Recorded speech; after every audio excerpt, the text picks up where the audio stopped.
There was a man. He lived in the 1920s, 1930s. His name was Easy Eddie. Easy Eddie was a super empowered attorney. And he was so good that he was hired by the Chicago Mafia, which was led in those days by someone named Al Capone. He was such a good lawyer. He knew the law so good, and he had so many connections, and he could manipulate things in such ways that no matter what charges they had on Al Capone or his people, they couldn't put any of them in jail. They couldn't convict him of anything. And because he was such a good lawyer, he was so valuable that the Mafia gave him enormous amounts of money. He had private airplanes. He had practically an entire city block of property with a beautiful mansion, the best of cars, the best of everything. And his son, he could do anything he wanted. But Easy Eddie was thinking, I've given my son everything.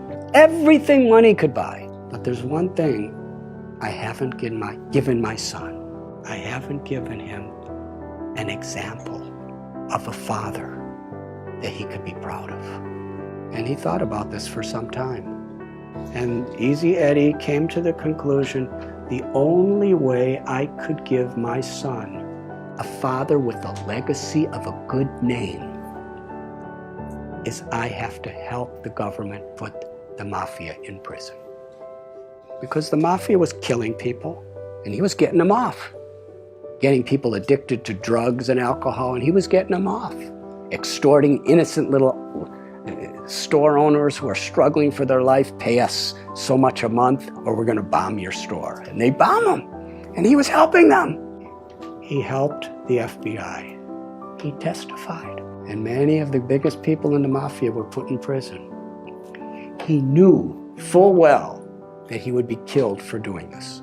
And one day he was riding in his car and another car came by and several people with machine guns filled his body with bullets, and he laid on the street dead. He paid a very high price to give his son a father who he could be proud of. That's a high price, but for him it was worth it. Now I'm going to tell you another story. There was a man. He was in the United States Air Force during World War II.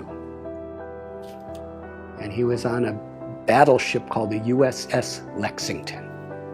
And he took off from his ship with a squadron of other airplanes, maybe 6 or 7, to go fight against the Japanese. As they were flying in the sky, this person realized that someone on the ship forgot to put fuel in his tank. So he radioed to the leader of his formation and said, I have to go back. He said, well, we can't. You go back. We have to keep going. On his way back, he saw about 9 Japanese bombers coming toward the USS Lexington to sink the boat, and there were thousands of people on the boat. He was alone, and there were 9 of them, and he decided, I have to stop them, because the ship, they didn't know what was happening. So he single-handedly charged at these 9 airplanes and was shooting and shooting and shooting, and he actually had 2 of them fall into the ocean. And then he ran out of bullets, and they were shooting at him and attacking him, and he was so enthusiastic and so fearless that he was flying at these different planes that were shooting at him, and he was knocking off their wings. And finally, after 5 of the 9 sank, the other 4 thought, this man is completely crazy. Let's get out of here. And they all flew away. And he came back, his plane was all beaten up, and the people of the USS Lexington actually saw what was happening. But they weren't prepared. He was the first person in the US Air Force in World War II to get the US Congressional Medal of Honor, the highest award there is. His name was Butch O'Hare. And the airport in Chicago, O'Hare Airport, is named after him. He's considered one of the greatest heroes of American history because he was willing to sacrifice his own life for the higher cause of others. What makes this story so interesting is Butch O'Hare was the son of Easy Eddie. That's a strong foundation. What are we giving our children? I have seen in my life traveling around, I've been wandering around this planet for 63 years now. I've seen people work so hard for money, give it to their children, and then their children fight as enemies to see who gets it. Is that the legacy? Is that fulfilling life? Is that what we want to leave to the world?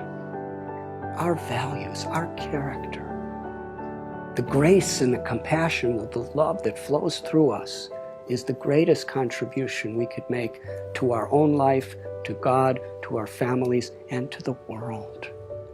And when we have those values, and we work and we build that foundation through good company and good practices and good decisions, then we could have a wonderful, fulfilling, meaningful life beyond birth, beyond death.